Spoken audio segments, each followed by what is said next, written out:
Qui est favori et qui a le meilleur 11 entre le PSG et Liverpool? On va voir tout ça dans cette vidéo. Salut à tous les gars, c'est Azial. Aujourd'hui, on se retrouve pour une nouvelle vidéo.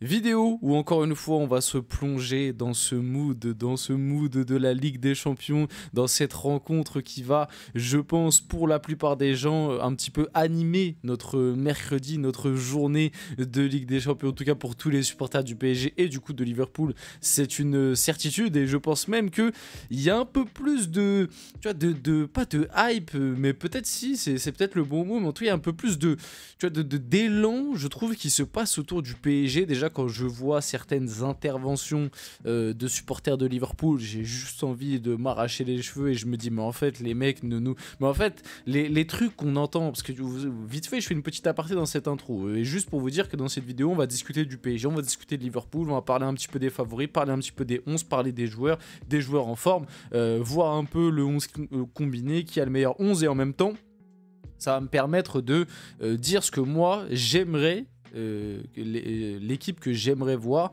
et que j'espère Luis Enrique va aligner pour ce match face à Liverpool. Mais, petit aparté, parce que c'est vrai que souvent, on a des spécialistes, des journalistes français, du coup, tu sais, qui vont dans d'autres pays, et notamment du côté de l'Angleterre, et qui t'expliquent que, bon, en fait, en PL, l'APL, justement, enfin en Angleterre, l'APL, c'est tout ce qui compte, et limite, la Ligue des Champions, c'est moins important que l'APL. Et à chaque fois, t'entends ce truc, et tu te dis, bon, peut-être qu'ils en rajoutent un peu, peut-être qu'ils, tu vois, ils gonflent un peu le truc. Mais non, en fait, c'est une réalité. Et vraiment, du côté, en tout cas, de certains supporters de Liverpool, on l'a vu, la Ligue 1 et le PSG, c'est vraiment la Farmers League. Parce que pour ne pas connaître Bradley Barcola et l'appeler Brocoli, faut quand même y aller. Non, mais vraiment, l'interview, elle est lunaire. Ouais, est-ce que... quel joueur vous fait peur du côté du PSG? Ah, ils ont un joueur, Brocoli. Imaginez en France, ils ont un joueur Salade, tu vois, par exemple, pour Mohamed Salah. En plus, ça a beaucoup été repris, du coup, un petit peu pour ironiser côté PSG. Ah, ils ont un joueur sympa du côté de l'Angleterre, là. Je crois il s'appelle Salade. T'imagines comment les Anglais... Enfin bref, c'est complètement dingue. Ils ne nous respectent pas, donc j'espère que les joueurs du PSG vont se faire respecter et nous respecter et envoyer un message du côté des supporters des Reds de l'Angleterre par rapport à cette rencontre. Avant que la vidéo commence, n'hésitez pas à liker, commenter, partager, vous abonner, ça fait toujours plaisir, ça aide pour le développement de la chaîne et nous, on va pouvoir y aller dès maintenant. Bon, sur le papier, cette saison, qui a le meilleur 11 entre le PSG et Liverpool? Alors je suis désolé, je me rends compte que ça fait quand même vachement flou là les deux compos. Petit désolé, ça faisait un peu moins flou quand j'ai pris les screens. Enfin bref, bon, je pense que de toute façon vous avez compris l'idée. Moi déjà, alors avant qu'on discute des 2-11, etc., je vais aussi vous dire, une fois qu'on a fait ça, le 11 que j'aimerais voir du côté du PSG pour cette rencontre face à Liverpool.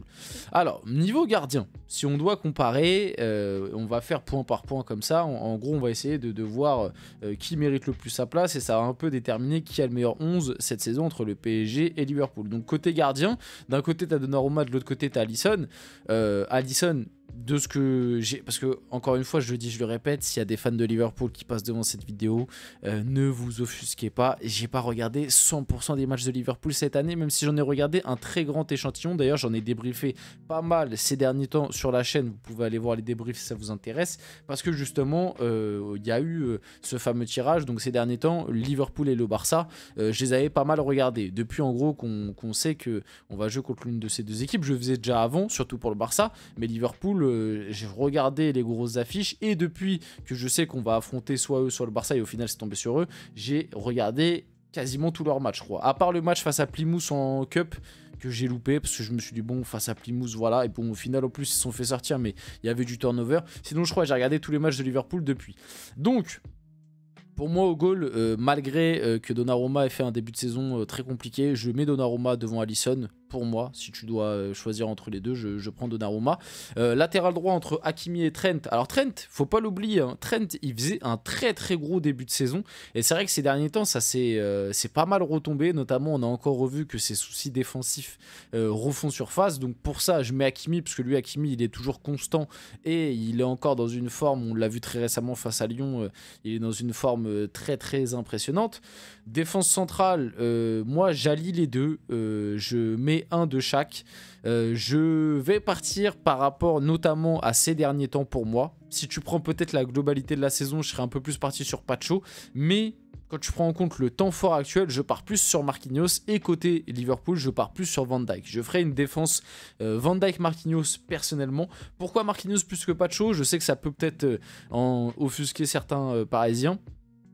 Parce que pour moi, Pacho, il est excellent depuis le début de saison. Et honnêtement, c'est vraiment une top recrue, rien à redire. Mais depuis à peu près, je dirais un mois, tu vois, il y a des petites phases où tu le sens un peu plus fatigué, un peu moins explosif, un peu moins dominant qu'il a pu l'être dans ce début de saison. Et c'est d'ailleurs pour ça que vous avez remarqué, ces derniers temps, Luis Enrique l'a beaucoup moins fait jouer, parce que je pense que Luis Enrique et son staff ont aussi remarqué que Pacho, il commençait à être cramé. Et c'est logique, Pacho a enchaîné quasiment tous les matchs titulaires de cette saison. Il n'y a que très récemment, là, où, comme je l'ai dit, du coup, il a pas mal soufflé.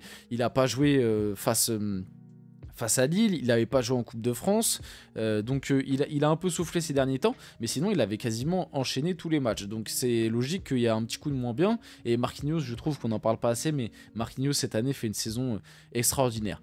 À gauche, entre Robertson et Nuno Mendes, c'est très dur. Je partirais quand même un peu plus sur Robertson, parce que Nuno Mendes, c'est mieux ces derniers temps, mais pendant très longtemps, Nuno Mendes, je trouvais que c'était quand même très décevant. Depuis finalement sa prolongation, je trouve que c'est mieux. Mais avant sa prolongation, je trouve qu'il y avait pas mal de matchs où, waouh, Nuno Mendes, heureusement qu'il a un capital sympathie du côté du PSG, des supporters du PSG, parce que sinon, il y a des matchs où c'est pas Nuno Mendes, c'est quelqu'un d'autre qui le fait, il se fait défoncer.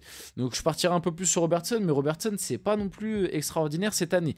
Pour moi, au milieu de terrain, je mets Gravenberch, João Neves, Vitinha. Voilà, attrapez ma veste si vous voulez. Moi, c'est le milieu de terrain que je fais si je dois combiner ces deux équipes. Pour moi, Vitinha, João Neves, surtout ces derniers temps, c'est indétrônable. Alors, je sais, Szoboszlai, McAllister, c'est très fort aussi. Mais pour moi, Gravenberch est quand même celui qui ressort, même si ces derniers temps, le truc qui est un peu paradoxal, c'est que ces derniers temps, c'est peut-être celui qui ressort un peu moins en ce moment. On voit un peu plus McAllister et Szoboszlai, notamment Szoboszlai parce qu'il met pas mal de buts. Mais Gravenberch est le point d'équilibre de ce Liverpool. Il a fait un début de saison extraordinaire, il reste quand même bon, voire très bon la plupart du temps. Donc moi je mets Gravenberch, Vitinha, João Neves, et devant, à droite, Mohamed Salah. Devant, moi je mets Dembélé faux neuf, et à gauche, je pense que ça se tape. Barcola, Luis Diaz, parce que Luis Diaz il a eu des petits coups de moins bien aussi, mais c'est compliqué. Mais je partirai un peu plus sur Barcola quand même, parce qu'il y a un peu plus de stats. Voilà. Et maintenant que j'ai dit tout ça, parce que je vois que la vidéo fait déjà un petit moment. Et du coup, qui a le meilleur 11 sur le papier, on le voit, c'est quand même très équilibré. Mais je pense que le PSG... Alors ça veut pas dire... Attention, ça veut pas dire que le PSG est favori, ça veut pas dire que le PSG va battre Liverpool, mais je pense que le PSG a peut-être à l'heure actuelle un peu plus d'individualité qui rayonne. Là où Liverpool... On va être honnête, j'ai regardé tous les matchs ces derniers temps et je pense que les fans de Liverpool vont pas contredire ça. Si tu arrives à bien museler, mais c'est ça, c'est tout le paradoxe, c'est que c'est très compliqué, mais si tu arrives à bien museler Mohamed Salah, il y a quand même beaucoup d'actions de Liverpool qui d'un coup n'existent plus. Mais après, museler Mohamed Salah, qui à l'heure actuelle est le meilleur joueur du monde, automatiquement c'est très compliqué à faire et du coup ça fait pencher un peu plus la balance. Et je le dis, je le répète dans cette vidéo, pour moi, Liverpool est favori de la double confrontation, c'est un 60-40. L'écart s'est rapproché, mais ça reste un 60-40. Et du coup, pour la compo que j'aimerais voir, moi, côté PSG, pour ce match face à Liverpool, moi j'aimerais du coup Donnarumma, Hakimi, Marquinhos, Pacho, Mendes, ça derrière tu bouges pas. Moi au milieu de terrain j'aimerais voir Vitinha, João Neves, Désiré Doué, et devant j'aimerais voir Gvara, Barcola, Dembélé. Voilà, c'est la compo que j'aimerais, parce que pour moi Désiré Doué en fait il est imbougeable. Alors si t'as pas envie de le mettre au milieu de terrain et que tu préfères mettre Fabien Ruiz pour un peu plus d'équilibre, pour moi tu enlèves Gvara devant et tu mets Barcola, Dembélé, Désiré Doué devant. Mais en tout cas pour moi, Désiré Doué avec ce qu'il a montré ces derniers temps, il ne mérite pas de sortir de ce 11. 11. Donc dans l'idéal, je préfère le placer au milieu de terrain. Après, on sait que Luis Enrique, pour une question d'équilibre, il peut peut-être le mettre plus devant et mettre un Fabian Ruiz au milieu de terrain, ou peut-être même un Zaïre Emery, même si j'ai du mal à y croire parce qu'il revient de blessure.